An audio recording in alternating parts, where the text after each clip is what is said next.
want to welcome everybody to this Rocky Mountain Asphalt Education Center webinar. We appreciate everybody being on this morning. My name is Tom Clayton. I am the Director of Training for CAPA, the Colorado Asphalt Paving Association, and I also oversee the Rocky Mountain Asphalt Education Center. The other person you see on screen there is my coworker and partner, Mike Skinner. Mike is the Director of Engineering for CAPA, and he's going to help me out a little bit as we go through this webinar today. Again, if you have questions while we're going along, please feel free to unmute yourself and ask your questions, or to type those in the chat window. Both Mike and I will be monitoring that chat window.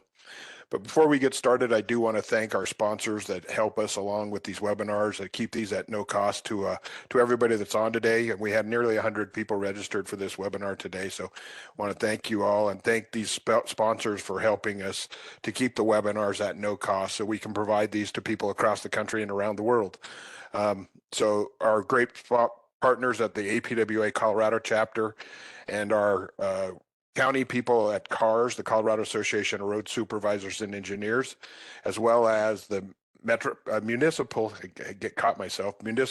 government pavement engineers council, MEGPEG, Federal Highway Administration, and then our industry partners, Benvix Black Magic, Schmidt Construction, Vance Brothers, Colorado Asphalt Services, A1 Chip Seal. We need to thank all of them for helping us to keep these running at no cost.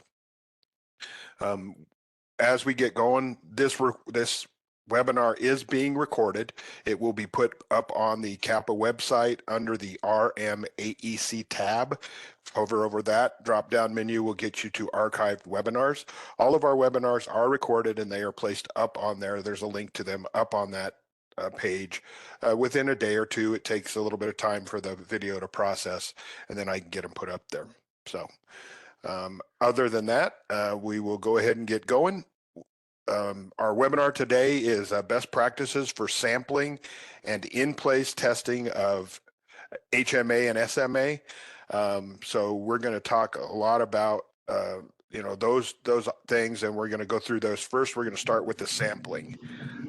And you can see my statement here that talks about that sampling is a really key element. And if you don't sample properly, if you don't get the samples in the field done properly, it makes no difference what happens behind that because you have a flawed sample. So it's very important that samples have to be taken properly to represent those materials that are being placed are taken to a lab and analyzed, and then the numbers that are going to be used through the RICE values so that we can control the density in the field, or we can monitor the density in the field. We don't control it, but monitor the density in the field. So samples do have to be done properly, and everything has to be, all the things have to be followed to make sure that we are doing things in a good manner.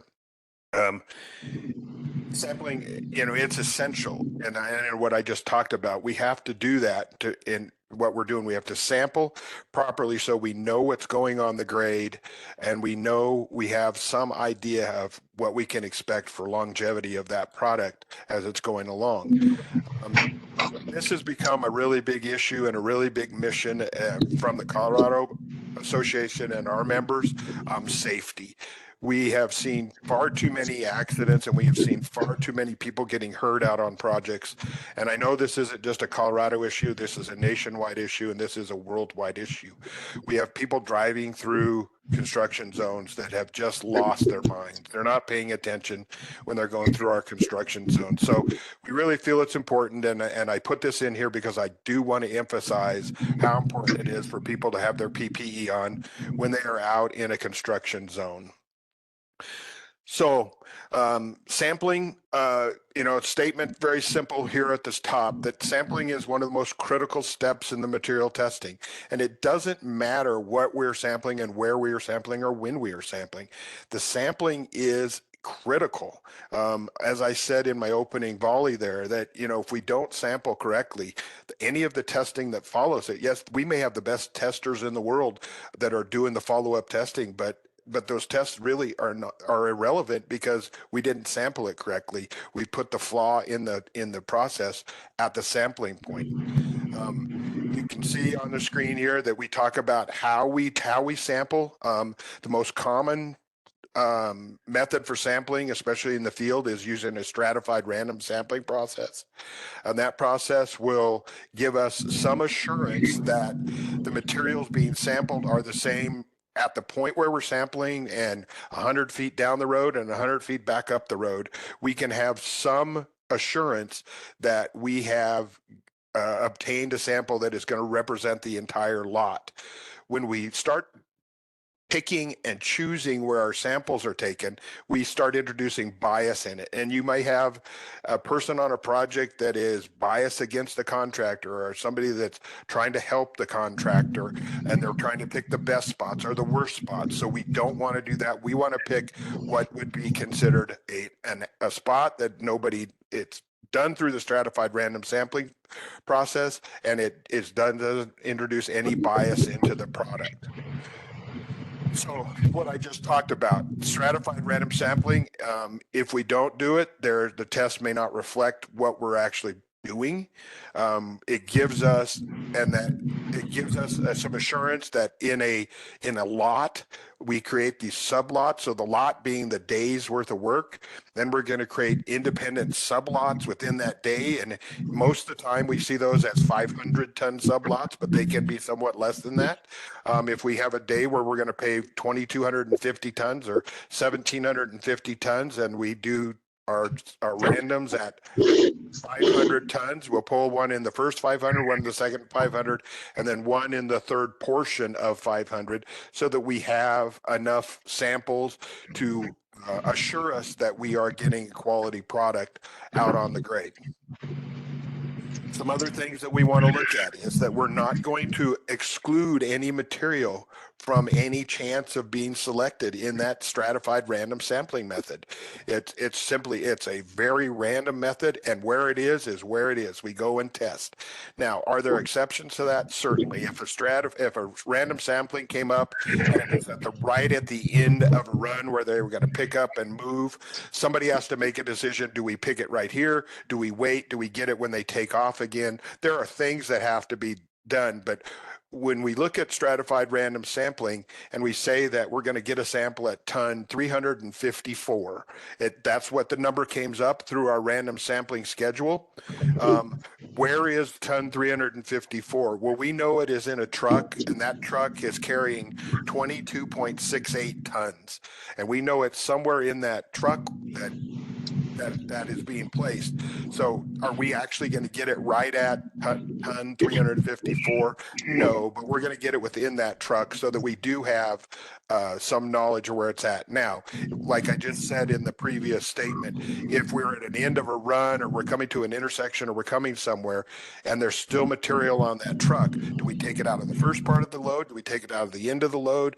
We have to make those decisions. Where is ton 354 within that 22-ton load? Is it at the beginning of the load? Is it at the end of the load? And we have to make those decisions of where it's at. But it's still a random location of where we are going to pick that material. How do we determine our random number schedules?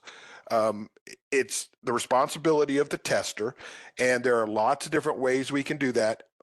Most specifications have some type of instruction that will tell us where or how we determine our random numbers. And in this case, we look at it and we say that random number is going to be developed by the QA, or the owners people, and then when it's time, they then will share that information with whoever's going to do the sampling and or the testing at that point. Okay, it's in this truck. We want to get a sample out of this truck. It's at ton number 354. We need to get a sample at that point. But it takes a lot of effort to make sure. And you can see in my statement here, do not share, or the location should not be shared ahead of time. Those are only be shared when it is time. Why is that? That takes away any inference that there might be something going on where, especially if it's for the density testing, if the contractor knows ahead of time, they put a little more effort in, they change the effort that's going along. There's things that can happen. So we want to make sure that those numbers are being provided at the time they need to be provided, and not too much ahead of time. My first bullet point here, I've already kind of talked about it a little bit, that those samples should be taken as close as possible to that value. So within that truck, figure out there's 22 tons on there. When we started that load, we were at 346. So we know we got to go 6 ton or 8 tons to get to it. So it's not going to take long. Or is it in the back of the truck? So those are things that we can look at. Major deviations from the sampling should be noted. You should be documenting those things. We couldn't get it out of that truck, so we had to get it out of this truck. And instead of being at 354, it's going to be somewhere at 365, something like that, so that we have documentation of that. These are just some different things that we can look at for sampling locations. So the picture on the left there, we predetermined where they're going to be. We go out, we simply drop pins, and we put it in there. Again, we're as the QA, we're not going to be sharing those. The random number schedule, most specifications have some type of a random number schedule. You can get a random number generator. There's lots of things that you can do to create these random numbers. And then there's the schedule of how often do we have to pull these samples. And you can see the image on the right there. I just put that up. It says, we're sampling. Here's what we're doing, our density testing, our thicknesses, so on and so forth. Hey, Tom, let me chime in here for just a minute while we're on this slide about sampling locations. We might have some people online with us today that are new to the industry or would like a refresher, but let's just focus on the middle portion of this slide right here, and we talk about the random number generator. The intent of this is to minimize, and we can't eliminate entirely, but minimize the bias on all these projects. And if we introduce bias, it has a ripple effect as we work our way through the project, and it makes it what we're testing for acceptance testing is not truly representative of what's in the mat and paving or being produced that's coming out of the plant. So my question, Tom, is elaborate just a minute here. Using a random number schedule that's in the middle of the schedule, how does a tester and inspector, what do they do with this if they've got a random number generator in the specification? How do they use this? What do they do with it? You would set up the random number generator to generate something between, depending what you anticipate. So let's say we're going to anticipate 2,000 tons in the day. You would set up the random number generator to generate a number between 1 and 500. Then you would set it up to generate you another number between 501 and 1,000, so on and so forth. And you anticipate. So then the generator will tell you that in the first 500 tons, that sublot, your number is whatever it is. It would generate a number and tell you, this is where our sample, this is where our test needs to be, whatever you're trying to generate the number for. And then so on for the second sublot and the third sublot and the fourth sublot. So that generator is simply just randomly picking a number. So there's no bias in the number. The generator has nothing. A chart like this that you see, you would look at, and you would just take and blindly take your finger, and you'd point to a number on that, and this is not a very good example because I see the numbers are really big. But there would be a random number generator that would show random numbers, and you just take your finger and you hit one of the numbers on the piece of paper, and it says my sample is going to be at 134 tons, and that's where it is. That's as random as it gets, that we simply generate that. Then you'd flip to the second page that goes from 501 to 1,000, and you'd pick a number in there. And the deal of it is, it's random. You close your eyes and you put your finger on the piece of paper, and that's how random it gets. There are other ways of doing this, Mike, and you can use 3 dice. Get 3 die, and you roll them and say, okay, my test is going to be at, and you roll the 3 die, and it is what it is. So it's, obviously you would throw out the 6s if anything came up 6 on the first die. So because you want to be below it in that 500-ton range, but on the other two dies, it's 566, okay, or 366 or whatever it is. That's fine. But you throw the first die and that's the first number. And then you go, okay, in my second one now, I'm going to go from 501 to 1,000, but my first die is 500 plus whatever the first die comes up, and so on and so forth. There are lots of different ways to do this, but it creates that random number. Now, let me ask you another question to elaborate on this. So these are on projects where there is some sampling specifications or guidance. Mainly, we would see this in a DOT project, a large civil project, or a military application. But we also know that a big piece of our industry, the asphalt paving industry, 35 to 40% of our business is the local agency world of cities, counties, towns, not the DOTs. That's the breadbasket of our work. And we don't see this as common in local agency specifications where they don't have this, and there might not be any kind of guidance about sampling. So talk a little bit about that. What we're focusing on here are larger defined projects, but what does a tester do when you get out on the city of Jonestown and they don't have anything in their specification? What should they look at for best practices, or should they revert back to these DOT specifications for local agency? Talk about that a little bit. Random sampling, Mike, and I agree with you that the majority of what we see is based on probably the state DOT stuff. But it's easy to apply that back to a local agency where they're paving in a subdivision, or they're paving a parking lot, or they're paving something like that. It's still based on the number of tons they anticipate that are going to go down in a day.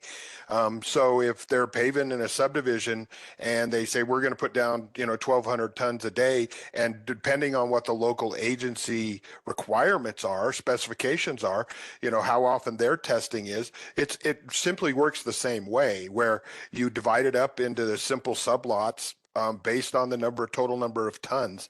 So we're not talking about stationing and those kind of things. Did that answer the question? Sure. And I'm going to read a question. We just got a question from John Young in Hawaii asking to expand a little bit, Tom, on the random number selection. So John's asking, do you select a random number off the table and then multiply that by the 500 tons to get the tonnage that you would sample? I think he's asking in the questions, how do you get the number after 500 tons and for the rest of the day?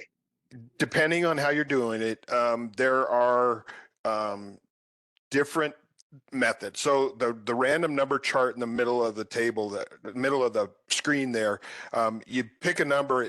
That's kind of a goofy chart. I should have got a better chart than that. But most of the random number tables that come up that are printed, like in a DOT handbook or things, it will go from 0 to 500, or it will go from 0 to some other number. And you just say, okay, in my first 500-ton sublot, this is where it's going to be. And it is what it is. Some of them, though, go from 1 to 500, then 501 to 1,000, 1,001 to 1,500. So you just flip pages. So you know where your random number in the first 500 sublot, this is where it's going to be. The second, it's this. So if it's not, then it's just 0 to 500 or 1 to 500. You simply pick it and say, okay, my first sublot's going to be at number whatever. The second one is you just take 500 and add to the second number. And the third one, you add 1,000 to the second number. So you know where your sublots are going to be obtained. Again, rolling the dice is simple. I back in my days when I was determining sublots, I would use my watch, and I would simply turn my watch over and look at the time on the watch and pick the 3 numbers that happened to be up right at that time. I had a digital watch, so I'd pick 3 numbers right off of that my watch. It was as random as it could get. Where the sublot was going to be. I've seen people use stopwatches, and they'll click it on and they'll let it go for a little, and they click it off, and whatever the time that pops up, however many seconds, they'll use those. There's many different ways to create that sublot. Well, just a tip of the trade. You and I spent decades in the field, Tom, doing this kind of stuff. You'll see a lot of seasoned inspectors with a random number generator, the 0 to 500, printed out and taped to the inside of their clipboard. So all they have to do is flip their clipboard over, grab a number real quick, and so they've always got it with them. Just a simple way to always have something with them. Yep, I had one in my metal clipboard all the time. It was on the back side of my little flip thing that I could put stuff behind, and I could just open it up and pop a number off, very simply. So yeah, John, I hope that answered your question. So if not, go ahead and send us back something else. So this is what I had been talking about, lots and sublots. So we have the top, there's the lot. That's the whole day's worth of paving.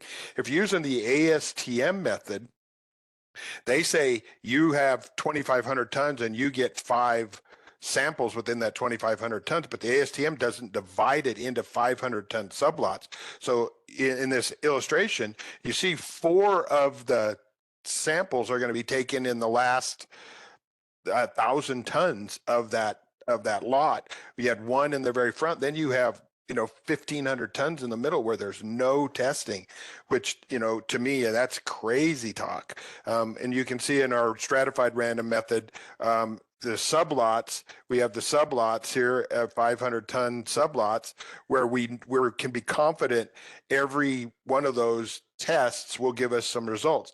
The benefit of doing stratified random sampling is if I have, say, for instance, my first test where my arrow is pointing here, is within spec. This one that is out of spec, I know that up to my point where my sublot ended and where my second sublot started, it's hard for that yellow to be shown on the yellow, but this is where my first sublot ended. This is where my second sublot ended.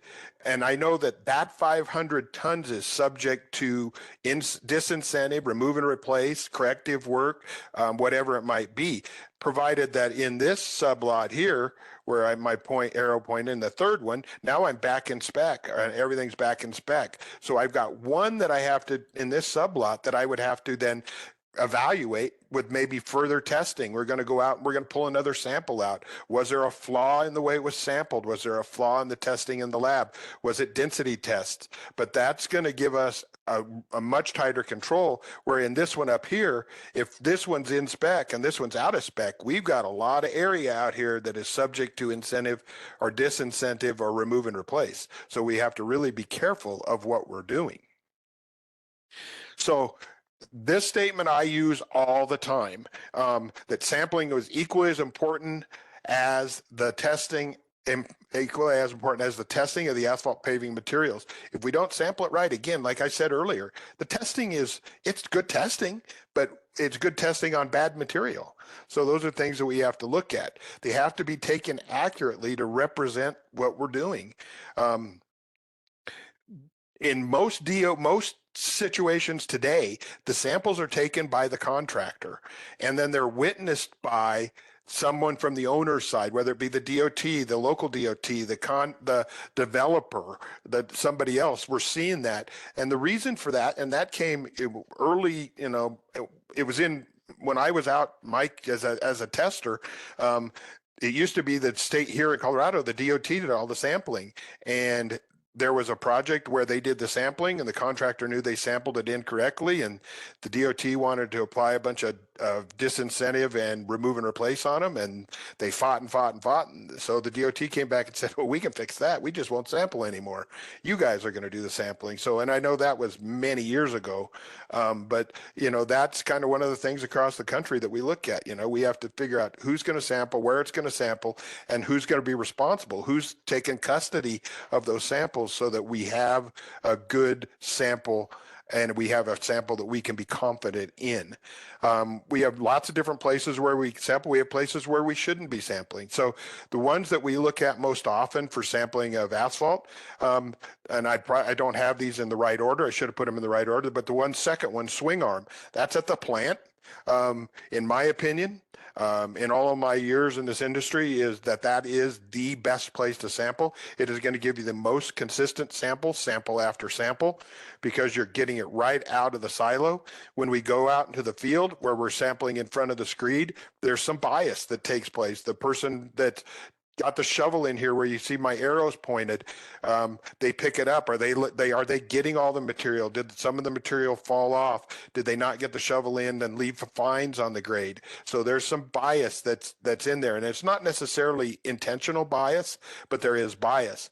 Then we go to the mat. We're pulling samples out of the mat. In today's world, with all of our smoothness specifications, if I'm a contractor and somebody tells me they want a sample out of the mat, I'm going to be talking to them about taking that as a leave out section in my smoothness, because you got this guy here, Louis the laborer, out here shoveling holes and standing on the mat, which is going to create all kinds of issues. The other part of that is, and I have a picture that I took a while back, but when you sample off the mat, do you actually get all the material?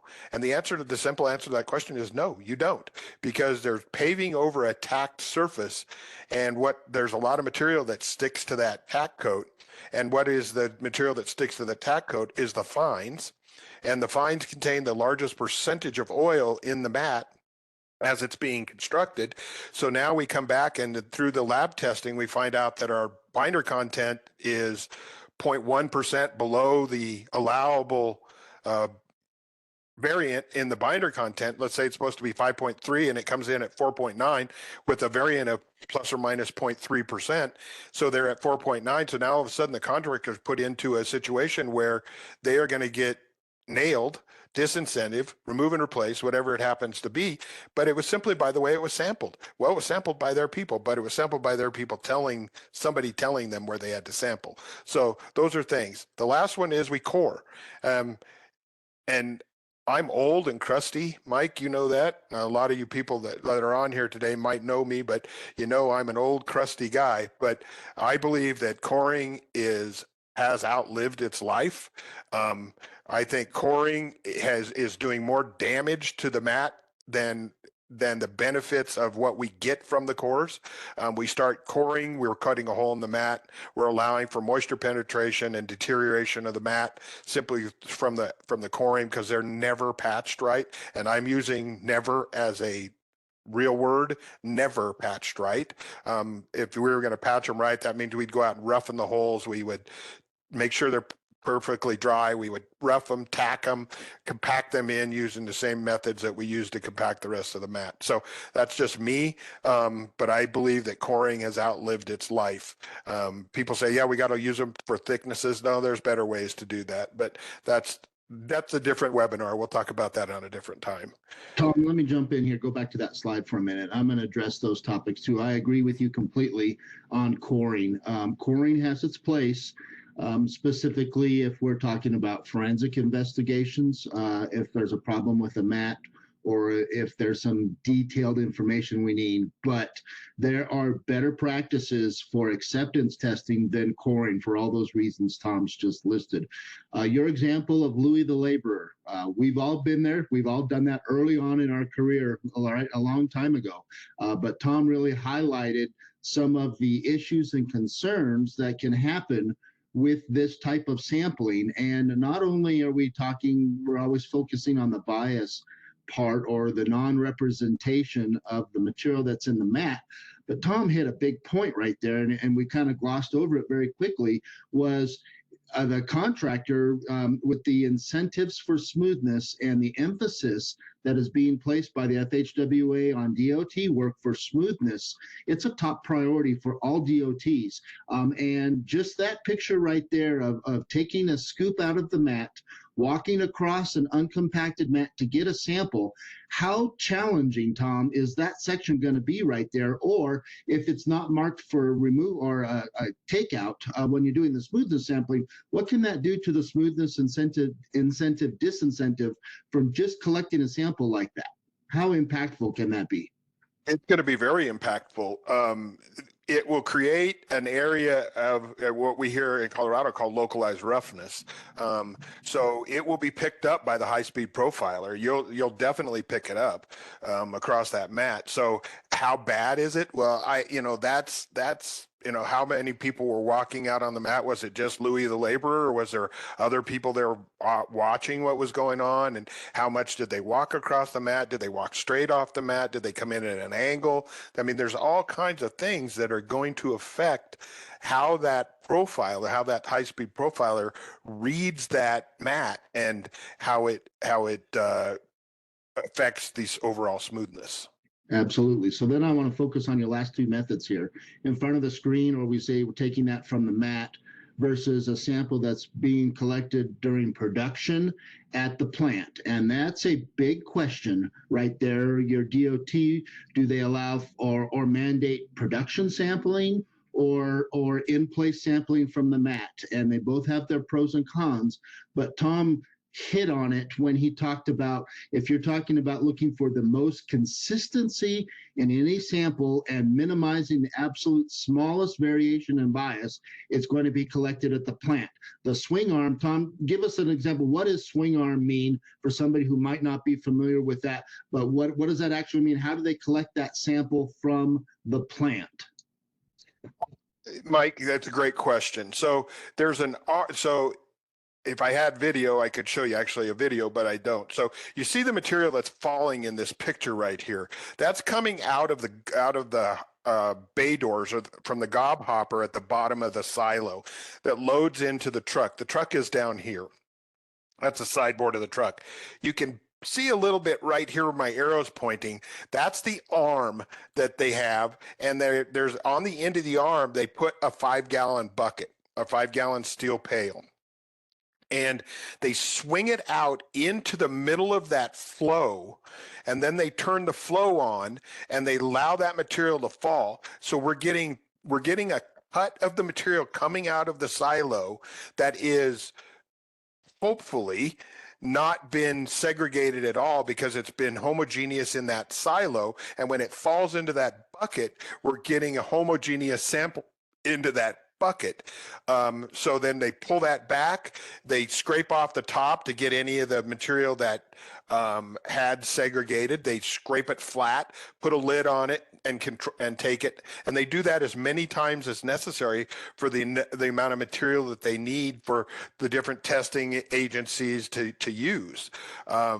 The benefit of that is, and you said, Mike, there's challenges, and there are DOTs that say, oh no, we want to make sure it's coming from our job, so it has to be on the grade. Well, in today's world, I mean, I think 10, 15 years ago, okay, how do we know that the sample that got taken at the plant was actually the one that actually went to the project, yada, yada, yada?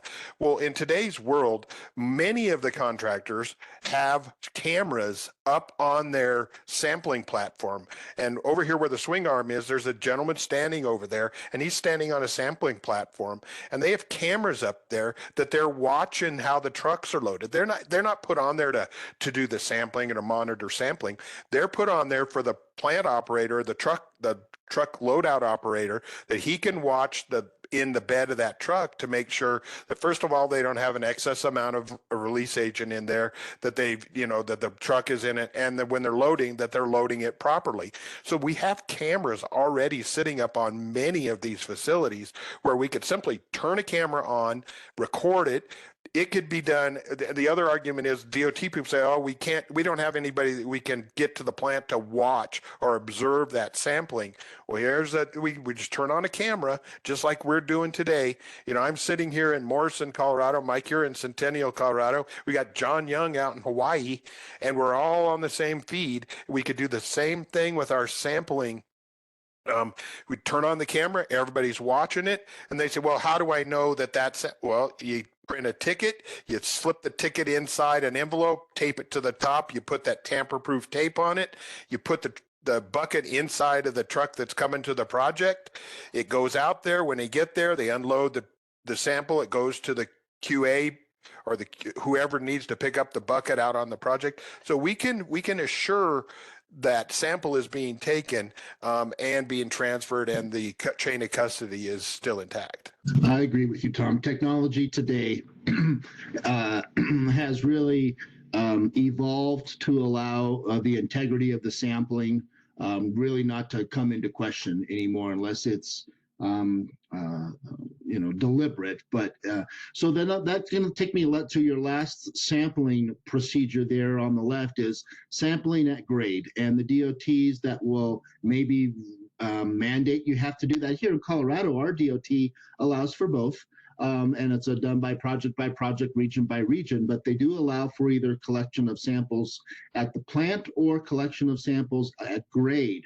But Tom, just elaborate a little bit, and I think I think we can wrap up the discussion here, but the transport of those materials, here in Colorado, if we do shoulder season paving, we can expose our sample to thermal segregation. There's potential segregation in loadout and transport of those mixes. And for those mixes to work their way from the silo at the plant on the truck to deliver to the job site, put into the front of the paver, and then when you're actually collecting the sample here, there's several opportunities for that material for something to happen to that material. Now, that's why there are tolerances built into the specifications to allow for that. But I'll just say back and reemphasize with you, the swing arm sampling at the plant is the most consistent way to collect any sample to determine how representative that is of the mix design that was submitted for the project. Correct, Mike. There's no, that would be a hard thing for anybody to argue. So, all right, I'm gonna move on a little bit. So we've really talked about these things, so I'm gonna blow through these pretty quickly. But when you're sampling at the auger chamber area, we want to make sure that the material's staying alive, being moving. It hasn't just sat there for some period of time. So we're making sure those augers are turning 80% of the time, and that auger chamber area is about 2/3 full. So this is just 3 pictures sampling in front of the screed. See the shovel went down on the grade. The material, you can see the material in this picture. You can even see it moving where you're getting segregation simply by the way the material is moving here and here. So those are pictures of sampling in front of the screed. We also can sample out on the grade in front of a windrow when we're doing pickup paving using a coal cow or some type of mobile transfer vehicle. I'm gonna back up a little bit, make sure I didn't miss anything. So exposing the windrow from the middle, you want to get the samples out here in the middle of the windrow, exposing it all the way down to the grade, then raking the shovel up the pile to fill the shovel. The problem is we fill the shovel and we have material flowing off the edge of the shovel that is creating segregation in the mat. So that's another problem. We sample behind the paver using the ash toe method, a scoop with sides or some other device, and we put it into a container. So those are just the things that we do. 3 approximately equal size increments. That's pretty simple. You take a blunt end shovel, put it in, create a box. You could repeat that over and over and over again. However, those things are not, again, that creates a problem. Here we got a guy sampling. You can see the issue in here, look where the 3 samples are across the mat. Well, all of this now is a problem for smoothness. If we have a smoothness spec, all this becomes a real problem. We got this guy where nobody's walking out on the mat, but we're still creating a giant hole in the mat. So that's, again, going to be another problem. After compaction, again, coring is typically the way we do it. We may do some kind of saw cutting or something out, but those are things that we look at. See, we're pulling cores here. We got all this slop and slurry that now we have to worry about and make sure we get picked up and got taken care of. In this case, you can see the one in the middle, we got into the subgrade, so we know we got a good core. What are we typically using those cores for? They're using them for thickness. And I'll talk about that in just a bit of, how we can get away from in today's world and the technology of that. We typically say, and most specifications talk about obtaining 65 pounds of material because we don't know what's going to happen with that material when we pull the sample in the field. So we got this guy putting his samples in boxes. You can see these are all in steel containers. This apparatus here is called a quartermaster, and that's because we got this person and this person that both need samples. So we're dumping all of our samples through this quartermaster, and we're dividing it into 4 equal buckets. I would take this bucket and this bucket. You would get that bucket and the one on the other side that you can't see, combine them for your samples. So we're taking some of the bias out so we can be confident that we've got equal or comparative samples. Lots of different ways to get our samples, big buckets, little buckets, cans, whatever we have to do. We have to store them. We have to get them out to where we're going to do. We want to document what we've done. Where was our sample taken? What was the tonnage? What was the ticket number? What was the truck number? Whatever what is required by the agency and or the owner, that we have good documentation of where our samples were taken. So with that, I'll move on to in-place testing a little bit. We kind of beat the sampling to death, so we'll go into a little bit of in-place testing. And our in-place testing out on roadways, the most common non-destructive method is using a density gauge or a nuclear gauge. That's the most common right now, is the nuclear gauges. However, I will talk in here a minute about some other options that are available out there. So we have the compaction process that we've got to look at. And why is this important for the testing? Well, I'll explain a little bit about that as we go along, but we have the 3 phases of compaction. We have the breakdown, the intermediate, and the finish roller. And those things are things that we've got to be looking at, and we got to figure out where is 95% of all our in-place density testing being done. Right here. At the end of the process, where that's where we're doing 95% of our testing. So how do we determine, how does the contractor determine, are they applying the proper amount of compactive effort on that roadway? Well, in most cases, what we build a compaction test section, and that compaction test section will help the roller operators establish their pattern in order to achieve the required density for whatever project they're on. And I hear people say, well, isn't it always the same? And no, it's not, because you may be paving over a base course, an aggregate base course, or you're paving over a soft subgrade on a full depth section, or you're paving over a mill and overlay. Those all act differently. The resistance on the subgrade or the structure itself act differently. So even though you may be paving the same material, it may take more or less compactive effort to get that material compacted. So compaction test sections are typically done in the first 500 tons of production, with the contractor figuring out their method in the first 300 tons. Then the last 200 tons, they prove through their process that they can actually achieve the density using that process. So how do we document, and how does the contractor set up a compaction test section? It's pretty simple. Any equipment that they anticipate that they're going to need to compact the material, they should have on site. They should run it as they would normally would. Somebody out there is checking all the different things you can see in that data section, that third bullet point there, the size and type of the piece of equipment. How are they running the vibratories, the amplitude and frequency? What's the tire pressure on the rubber tire rollers? Do they have vibratory rubber tire rollers? Are they using oscillatory compaction now in today's world? How many passes? Are they running all the passes in vibratory on the steel drums, or do they run some static? All those different things. But the 2 biggest ones that I think are the keys are, yes, the number of passes is critical, but what is the surface temperature behind the laydown machine, and then the subsequent temperatures after each of the processes. And I told you we have 3 processes: breakdown, intermediate, and the finish roller. And we want to know behind the paver, get a temperature and figure out what it is. The other thing is, when that compaction test section is being set up, the tester should put the gauge down right behind the paver. So we know that right behind the paver, they're obtaining 88% density. So they've got to gain 5%, 6% density to be within most specifications. So then they put the breakdown roller on it, and they take a test behind the breakdown roller. So now they went from 88 to 90 and 90.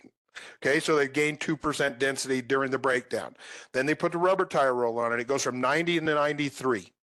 And we're going, okay, so that many passes, it gets us up to 93. Then you put the finish roller on and they're up to 94, 94.4, 94 and a half. So we know that that's what it is. So those things are important, but the temperatures of each of those different things are more important than where the rollers are, because we know that in order to break down to be done, it has to be done in this temperature range. The intermediate's done in this temperature range, and the finish rolling's done in this temperature range. Those things are going to change throughout a day and throughout a season. So early in a season, if they've got a project that they're going to be on for several months, April, May time period, well, those rollers are going to be closer to the paver to obtain density in those time slot or in those temperature slots. But in June, July, and August, they're going to be spread out a little bit more. So those temperatures are more critical than distance. It's the temperature distance that we're looking at, not the physical distance. So, and then the last, the number of passes each one is using. Those are things that we've got to be looked at. So then how do we determine if the contractor has obtained the density? Well, we perform 7 random density tests in that final 200, marking where we're taking them. We get everybody and anybody that's going to have any type of a testing device out on the project. They run over those same spots, put your gauge down, do whatever, and then we pull cores out. And this would be one of the few times that I say cores are appropriate, because now we're going to pull the cores out and we're going to create a gauge correlation or a gauge correction factor for each of the testing devices that we're going to use, so that we know that this one's going to act differently. And I spoke to one of the gauge manufacturers, Instratech, to be matter of fact with you, Anthony Cato at Instratech. And I said, so Anthony, tell me how much scatter would we see from a gauge that is brand new versus one that's maybe 20 years old? And he said, oh, it could be 2 to 3 pounds difference, just the way that the machines work. So that's why we do these corrections or correlation factors, and we want to record all that information. So it's important that when we pull those cores out, we handle them properly, that they're wrapped tightly, put into a container so that we're not breaking pieces and parts off of them, because that will affect the weight, that will ultimately affect the density, and then the correction or correlation factors. I kind of got ahead of myself there. So they're used to correlate. We want to make sure that we're not putting them in heat or cold. We want to keep them out of the cold for sure, because in the wintertime, we coring with water, they freeze. That will take a big change in the density. So we want to make sure we're following all the things that we need to follow to keep those cores in good condition, so that we don't damage them and we have to go back, because it takes a lot of time and money if we have to go back and recore for any reason. So now we're going to get ready to test. We've done our compaction test section. We know what our gauge correction or correlation factors are. We want to make sure we're doing things at the right time. Where do we test? Do we test behind the paver? Do we test behind the breakdown, intermediate, or the finish roller? Like I said, 95% of the time we're going to be testing behind the finish roller. If we're starting to see things change, we should be testing, putting the gauge down in all of these places. Are we necessarily documenting all of those things? No, but if we're trying to figure out what changed, what's going on, this is how you find out in the testing world, where did things change? Was it they're not now, all of a sudden they're not getting the density behind the paver, they didn't set the paver up right? So instead of that 88 that we expected, they're only at 86. So then our 3 rolling operations have to gain more density, but we're not putting any more effort in. So it's important for the testers and inspectors to be understanding at all times, if we're starting to see variant from what we anticipate, where did it change and how did it change? We want to make sure we have a smooth, uniform surface that doesn't have debris on it. We have the instrument in full contact with the mat that we're testing, and we're testing at the right time. And what is that right time? Well, the right time is when we feel like that it is done, they've taken the marks out of the mat, and they have the density. So that's what we're checking for. Hey, Tom, let me elaborate a little bit on that. Go back one slide. You talked several slides ago about the importance of testing and the impact of temperature versus the location of rollers, not as critical as the temperature zones of what type of work is being done at what time. So let me ask you an open-ended question about temperature and how it can affect testing when we're going out there testing. So best practice would be to have an inspector tester on the project full time to be able to do this. We know based on smaller type projects, sometimes there are drop-in testers where they're not on site all the time, where they're there and they're not there and doing testing. Talk a little bit about the effect of the temperature on an inspector who's not there full time. What's the difference or the quality of data if you put your newt gauge down on a mat that's directly behind a breakdown roller, or let's say you come back to a section that was placed an hour ago and the breakdown roller has moved on and you're testing something that's an hour old, or you come back and test something a day old. At what point does that impact the data that we can't use that anymore, or what major impact does that have on the quality of that acceptance test? Data will be the data. It doesn't matter when you get the data. The only thing that will affect, Mike, is can the contractor continue to apply compactive effort?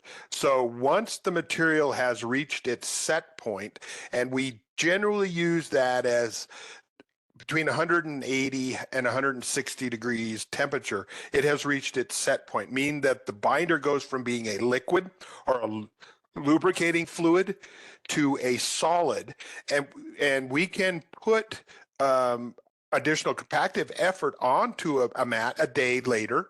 And I've actually had contractors when, back when I was toting around one of them yellow boxes there, say, well, we'll put the compactor back on it when it warms up a little bit. We'll get that extra density in there. And the reality of that is they will get density.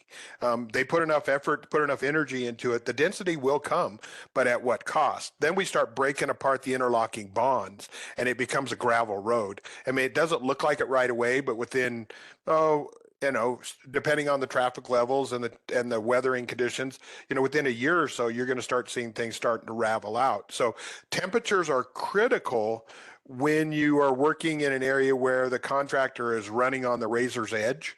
They're always working on the bottom side of the spec, saying you have a spec that's 94 plus or minus 2, and they're running on that 92 side all the time, and they drop something out under that 92, and now all of a sudden they're getting hit for a disincentive or a remove and replace.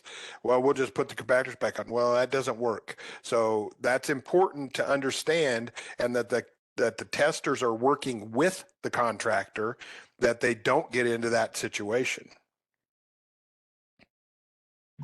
Well, you've thrown out a lot of topics here about compaction, temperatures, appropriate time of testing, and today our webinar here we're focusing on sampling and acceptance testing. But a qualified and experienced tester knows how all pieces of those play together, Tom, and hence the need for certified and inspectors and testing on these projects, and to learn all the pieces and how these interplay together. Absolutely, Mike. You and I, come from that world, and being a guy that managed field technicians and inspectors on projects, you're sending somebody to the wolves if you're sending somebody out there that doesn't have the at least minimum amount of knowledge that you could use to get certified, to get on one of these projects. So yeah, it's important that we have knowledgeable people on the projects, because there's a better than average chance that the contractors people on the project have as much, if not more, knowledge than many of the testers and inspectors. So they understand what's going on. So let me move on here. So one of the things is we want to make sure that our nuclear moisture density or thin lift gauges are operating properly. So it's important that those be checked frequently, meaning the minimum certification or calibration to make sure that we have those done properly. And there's a proper means and methods for that. They run them across a set of blocks and they calibrate them and make sure that they're working properly. So, what apparatus are we using here? I've got pictures here of 3 different nuclear gauges from 3 different manufacturers. The orange one here is CPN.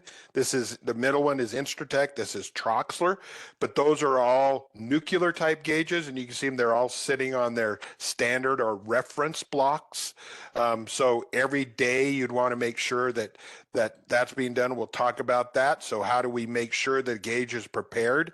You got to take it after it's been turned off or it's been on a different project. It should be taken out, put on the project, and it should be within a very close distance of where that project is.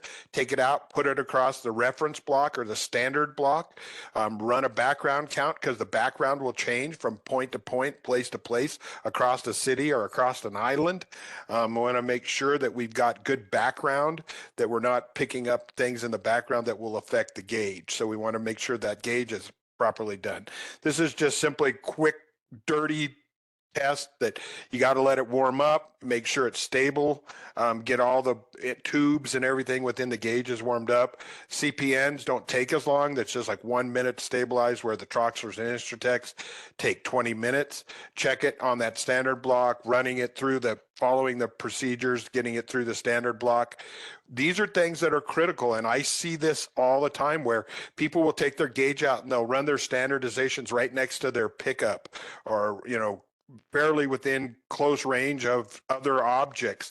So they got to be done properly. You don't want to pick up background off of other things. And the same thing when we're testing. We want to make sure that we're 33 feet from any radioactive sources. I was on a project a couple of weeks ago where they had 2 testing gauges and they were about 6-8 feet from each other. So they're picking up radiation from each gauge. So it's important to follow the rules and follow the recommendations of the manufacturers. It's important for the testers to be out there observing the process. We talked about the compaction test section. That should be documented. So if you walk out on the project, you could pull out, the tester can pull out, the inspector can pull out a form and just stand there and watch. Did that roller go by 4 times? Did that intermediate roller go by 8 times? And did the finish roller go by twice? Simply watch. It's document that, document. So select the areas that are representative, again, following that random test location. You may find out that your test location is actually, somebody says, well, it's right there, but that's an area that it doesn't represent the entire mat. There happened to be a little bit of segregation that happened or something like that. That's introducing bias into the test. When the random comes up, somebody should go out there and look and go, this is representative of everything around it with that one exception, and that's where we're going to take the test. Align the source in the way that the material is rolling or in the paving direction. You can see here in the paving direction, the handle is in the paving direction.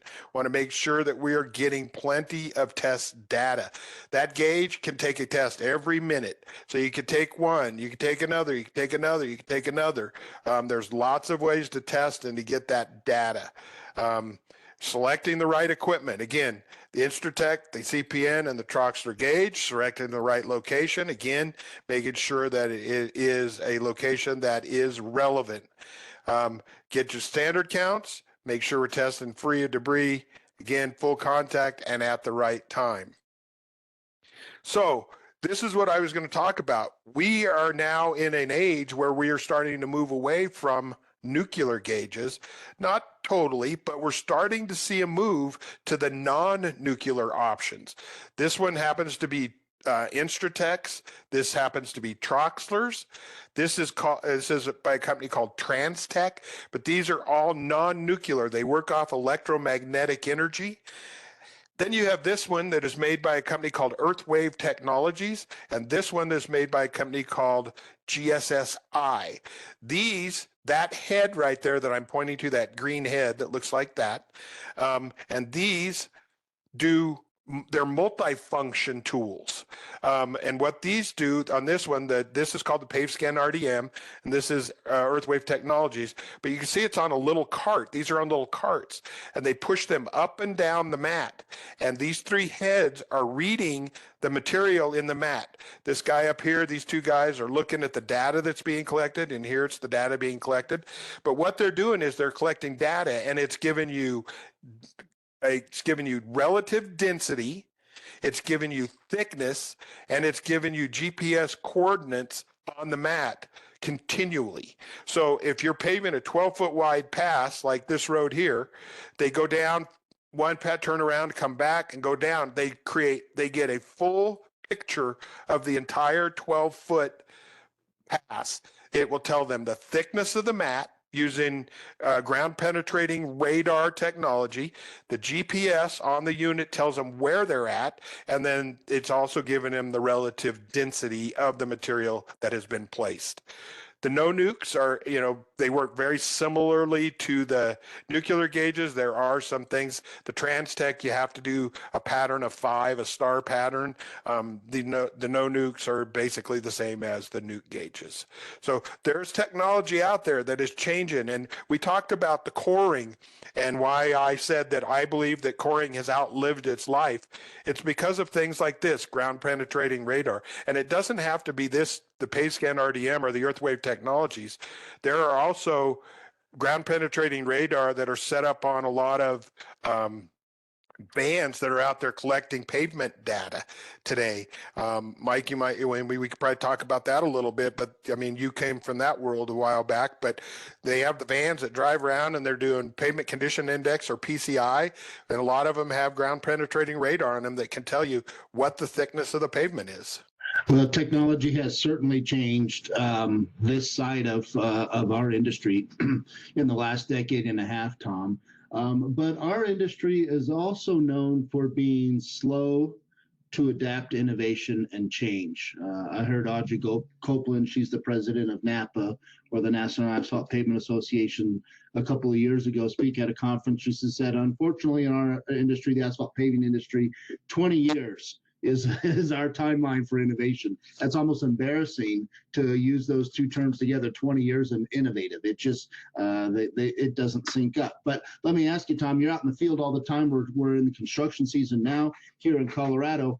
How much have you seen industry adopt and go to the non-nuclear systems that we're looking at here versus the old standby that the tried and true, and this also works, but how much are you seeing the industry make the shift or adopt over to the non-nuclear process? I'm seeing many contractors that are starting to buy these non-nuclear devices. And the contractors are using them, and they're giving them generally to their paving superintendents and paving foremen, that they can be out there testing all the time. They don't have to worry about having a nuke license and the regulations involved with having to operate or transport a nuclear device. So they're using these as quality control tool, where their QC labs are still, most of them are still using nuclear gauges, but the crews are starting to use more and more of these non-nukes. And what I'm seeing is a shift that the companies that have given their paving superintendents or their paving crews these gauges, they're now correlating them back to the nuclear gauges. And I can see probably in the next short period, 5 years, that we will see some of these companies that will get rid of their nuclear gauges and they'll go completely to the non-nuke gauges, because first of all, they're safer. They don't have the nuclear source, the radioactive source in them, and anybody can operate them. They don't have to be wearing film badges and go through all that safety training, and it's convenient for the crews to have one out there where they're not waiting for a tester to show up and to take additional tests. Now, the other technologies, the GSSI, the PaveScan RDM, and the Earthwave Technologies, those ones, I think we're probably going to see some time period before we start seeing more and more of those. I know there are a couple of state DOTs that are requiring this technology now. I believe Minnesota is one. I know there's a state down in the south that's requiring this technology. But there are other technologies out there too that would help and work in that same vein. But we're starting to see more and more of the non-nuclear, Mike. So, just some basic information when we're performing a test. We want to make sure we select when the testing is being done that nuclear gauge or that non-nuclear gauge is being placed on a surface that is flat. You're not working over ridges. You're not working over roller marks. You're not working over things like that. You can't have more than 1/8 of an inch variant across the footprint or the faceplate of that gauge. And you see my second bullet point there, optimum contact is the best. How do you achieve optimum content? Well, that's the third bullet point. Using some type of a filler to fill the voids, scrape it off, you fill the void, you scrape it, flatten it with the striking plate from the nuclear gauge or something else, take the nuke gauge and move it back and forth to create good contact.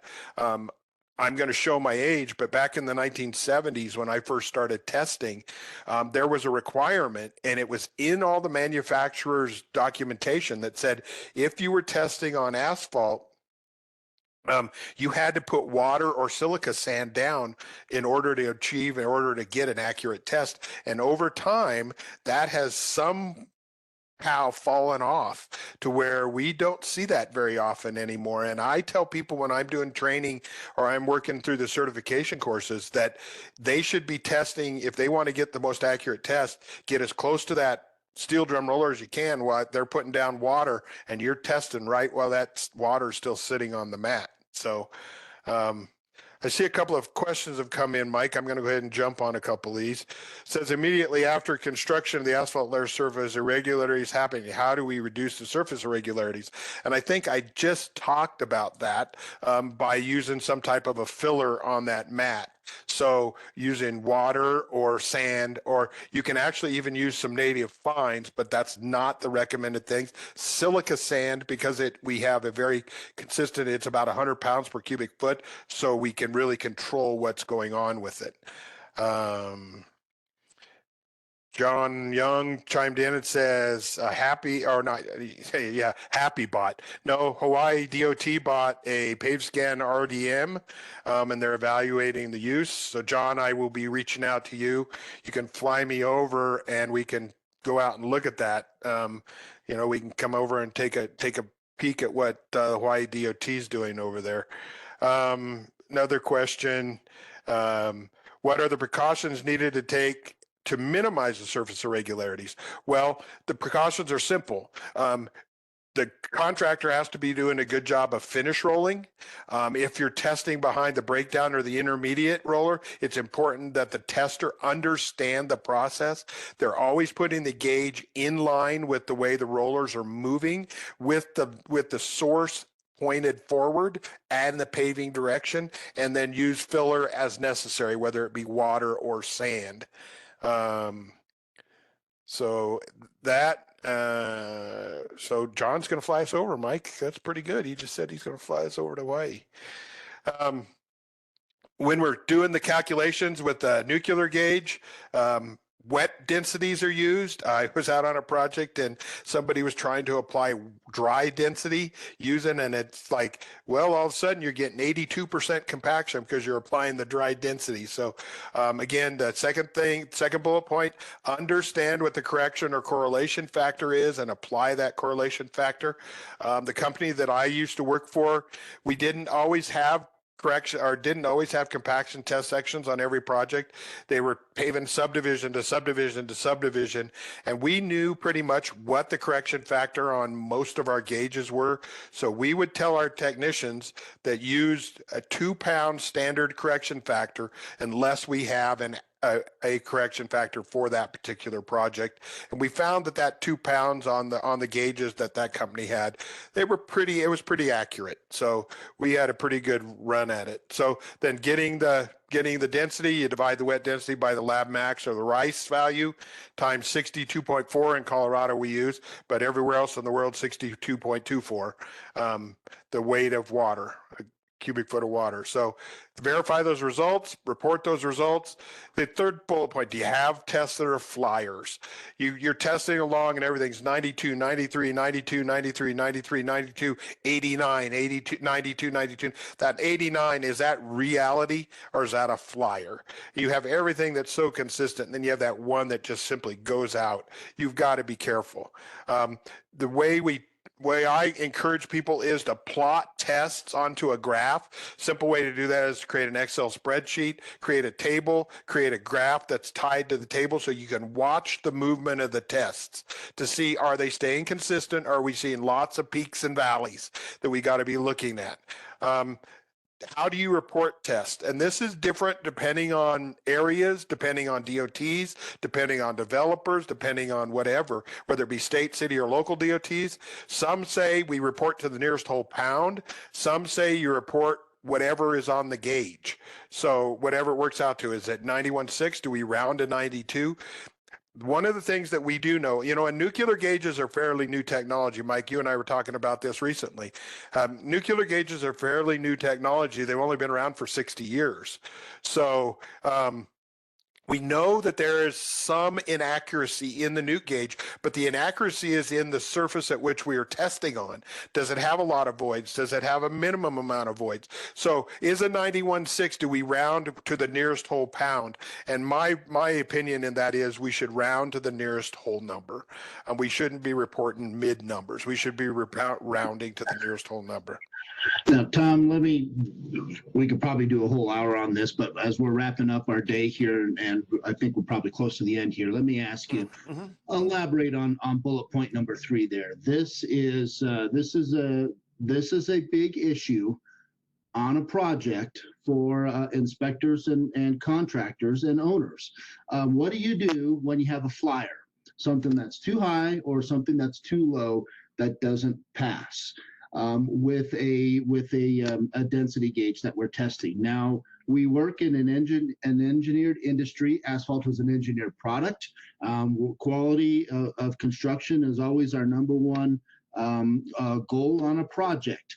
But we know that there are inconsistencies we talked about on sampling during construction, and there are things that can add to these flyers. So for an inspector, if they have consistency and they run into a flyer, now, we're not going to not report that data. The data is what it is, and we always report it.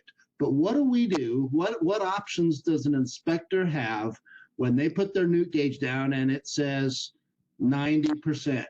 And they've been running consistent, but that one's a flyer. What's a best practice? What do we do? Practice at that point is to mark that spot, go 50 feet either side of that, and take another test. So then you've isolated. So you go 50 feet either side, and now all of a sudden you're in that 92, 93 in both of those. So then what you want to do is move 25 feet or halfway back to the one that was the flyer and take 2 more tests. And now you find out that those 2 tests are still in that 92, 93 range. So you can either go, okay, that one's a flyer. I'm going to mark it. I'm going to report it, but I'm going to say this test is not representative of what we had because of test number 2, 3, 4, and 5 from this one. Or maybe I even go from 25 to 12 and a half feet. So now I've isolated it down to 25 total feet, and we got tests. So it takes, to do what I just suggested, takes 1 minute, 2 minutes, 3 minutes, 4 minutes, 5 minutes, 6 minutes to isolate down.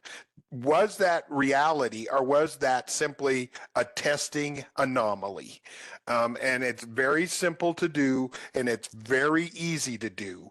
And I would say that's one of the things you'd want to do before we go out there and go, oh, we got a core, we got to start cutting them out of. Let's isolate it down using the non-destructive technology, non-destructive methods, and then we figure it out. If you go out 25 feet or 50 feet either side, and those two fail, then you go out 50 feet more, and you're trying to find out what happened. Why did this all of a sudden, did we see this that's happened? So it's a very simple process, take less than 30 minutes total to do everything that I just suggested. All right. So with that said, didn't miss anything. I had two that were exactly the same. I just changed the color. I like the orange better though. Questions. We did have a few questions that popped in during the time here. I'm about an hour and 15 minutes in here. Went a little longer than I thought it would, but thank you. If anybody does have questions, sure, go ahead and pop those into that chat window, and I'll wait a minute. I will tell you, like I said, this webinar has been recorded. It will be available on the CAPA website under the RMAEC tab, and then once you hover over that, one of the drop downs will be archived webinars.